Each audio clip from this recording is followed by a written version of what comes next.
Hello guys, welcome to the Crystal Mall, soon to be closing here in Waterford, Connecticut. Let's go inside and let's go check it out. Hello everybody and welcome back to another video and welcome to the final look here at the Crystal Mall here in Waterford and Connecticut. This was a nice treat. This was one of the two malls that I really focused on the New England trip, along with the Fox Run Mall, which you guys saw a few months back. And this place, it is really sad to see this place, which is now permanently closed. This place permanently closed on March 31st. Back when I was here, it was January 17th. And to see it closed just the way it did was really sad. It was a very aesthetically pleasing mall. And honestly, and what you will notice in this video is that it's not as dead as what people think for a mall that's on the brink of death. But for the visit, I was still here, and they still had some national chains left, including Spencer's and Victoria's Secret and Pink. They also had Finish Line here as well. They had a Charlie's that was actually in the food court, and there was a few other things too. So I mean, this place wasn't really on like the brink of death per se. I mean, yes, it's been struggling for a long time, and it had no anchors, but this place wasn't, like, it was not compared to Fox Run, and when I was at Fox Run, there wasn't much left in there. This place still had some life, and there still was a decent amount of just people there. Now, I know some were probably walkers, but to see it in the current, in the way it is just sad. But now that General Dynamics owns it, and they have a full plan for redevelopment, it's not surprising that this place closed, and I was just really, really and relieved, and that I can make it here just before the place closed and for good.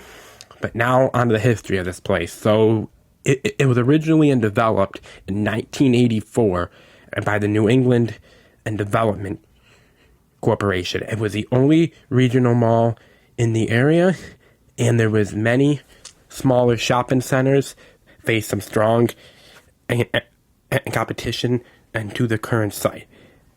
Back when it first opened, and the original anchors were Filene's, Jordan Marsh, Sears, and J.C. Penney. And, you know, in the first 15-20 years of the mall, there was no major changes here. It was just in continued business as usual. And I will say, and Connecticut's not a big state, and they do have a lot of malls, but this one was kind of out from the other ones. It was more on the edge of the state, so I think that's what helped it and stay open for just for as long as it did, and I do think that's what kept it going. After about 10 years, though, or so, the owners of the mall at the time and considered it outdated, and they said that it had to be renewed, and the mall underwent a renovation and an upgrade its interior and design. And in the previous dark color scheme, it was replaced by a brighter white, and the food court was remodeled, and the lighting and the other fixtures. And that's most of what you see now is from the 1997 and remodel, although I think, and the chandelier light, I couldn't 100% confirm that. Anybody that's in the area, just feel free and to comment down and down below. But I do believe that might be original, as well as a column that you're seeing out in the center, out by where Macy's used to be. I do believe that is original, but the other parts, they are mostly from the 1997 and remodel. And then in 2000, though, there was a big change that happened nearby that would affect this mall, and that would be a massive Target store. It would officially open, and it would also include Olive Garden at the time. Now, in the late 90s, Jordan Marsh and became Macy's, which that would become issue right in 2006, because as you guys know, and Filene's, that was a May Company store, and they all became Macy's. But at this mall, and there was already a Macy's store here, so that would create a major problem, because you wouldn't have two different Macy's stores here. Now, why they didn't choose to do that is why they chose to do what they did. Like, why they had some that were dual anchors and some that were single anchors. I do think that a lot of it had to do with the size of the building. From what I saw, that's Macy's. It was a pretty big store, so they probably just didn't have space to have two. I don't know. If there's anybody, for some reason, who ended up working at these stores during the time, you can feel free to comment down below what you all know, but I don't really know much all about that. And what I will say is that in 2007, that's when Macy's made the choice to basically operate in the Filene store. And the former Jordan Marsh, that would become a Christmas tree shop and a Bed Bath & Beyond. Both of the retailers opened a few months later, and that was in early 2008, with a Christmas tree shop in the first level and a Bed Bath & Beyond on the second level. A Buffalo Wild Wings opened inside the mall on November 20th, 2011. And then in the mid-2000s, that's when the serious major issues for the malls was the time and Simon owned the mall. I couldn't find exactly when Simon got the mall, but at the time they had it, and this was not like one of their strong malls. As many of you know, Simon and tends to run malls and quite well, but this was the case where they just did not and run well. So they ultimately decided to just eventually sell it, but at the time they still owned it, and Sears closed in January 2019.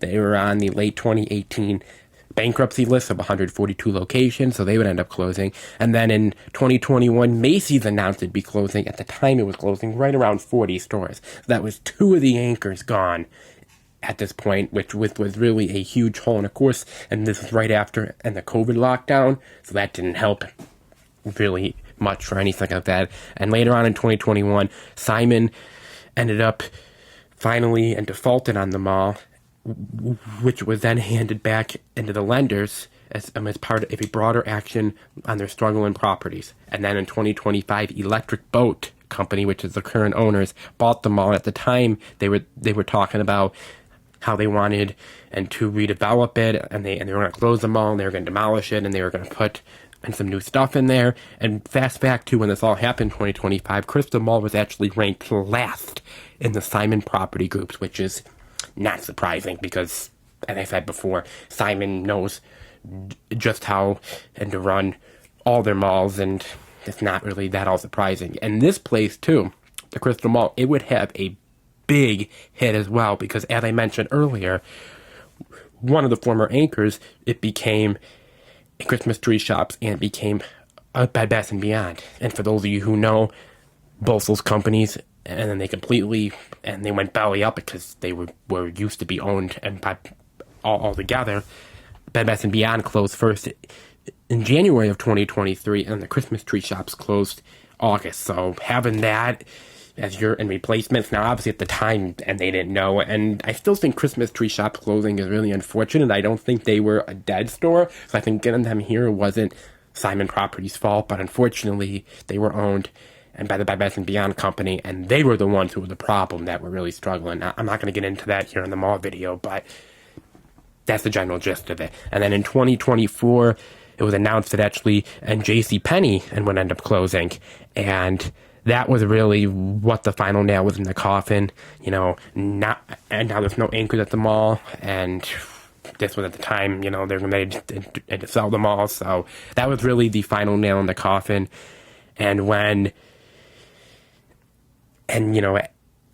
here in late 2025, right before I was here, it was officially announced the mall would end up closing on March 31st, as they planned on doing a planned maintenance to the structure, starting and was a former Macy's first, and they would end up making 4,000 to 5,000 new jobs, and that's their plan.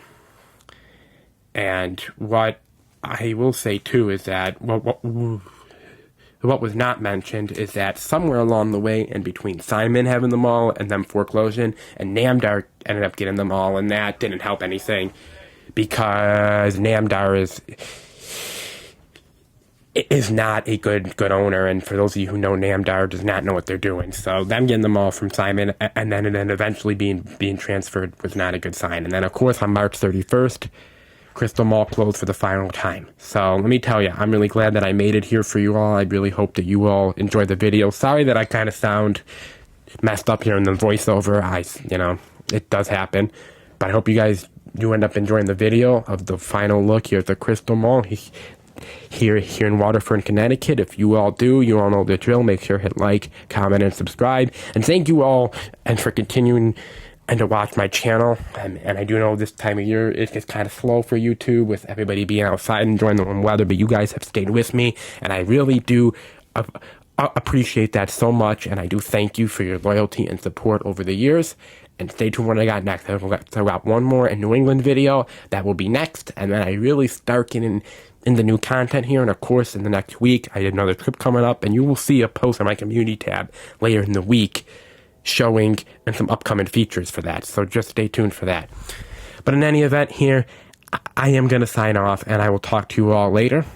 But for now, live from the Crystal Mall in Waterford, Connecticut, Alex Weinsheimer's out, and I will talk to you guys real soon. Bye-bye, everybody.